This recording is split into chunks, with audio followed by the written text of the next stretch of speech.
Padayong nanghatag ang kagamhanang probinsya sa Misamis Oriental pinaagi sa PHO Nutrition Division og honoraria ngadto sa tanang Barangay Nutrition Scholars kun BNS gikan sa tibok lalawigan sa Misamis Oriental.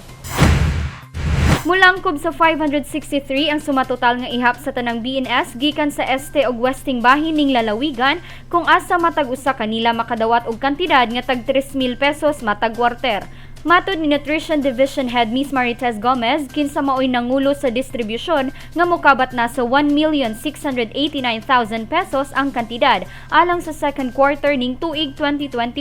Kung asa gipang tunol sugod ni adtong bulan sa Hulyo hangtod ning kasamtangan nga schedule, kini human unang nagmalampuson ang pagpanghatag sa ilang first quarter honoraria. Si Governor Bambi Imano dako og garbo sa tanang BNS, gumikan dako sila og kahimuan sa pagkabot sa mga tinguha alayo na sa nutrisyon ug maayong panlawas nga bahin. Gani nagsilbing ganti ang maong honoraria isip bunga sa ilang mga sakripisyo ug pag-abag sa kagamhanang probinsya sulod sa mga katuigan.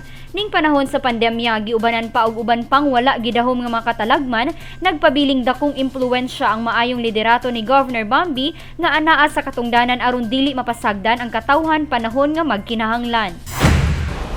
Sa maong rason, ang tanang BNS sukad pa kaniadto wala na nibiya sa pagsuporta sa mga programa. Isip pasalamat nila ubos sa administrasyong Imano nga mismo sila ug ang ilang mga pamilya nakabinipisyo.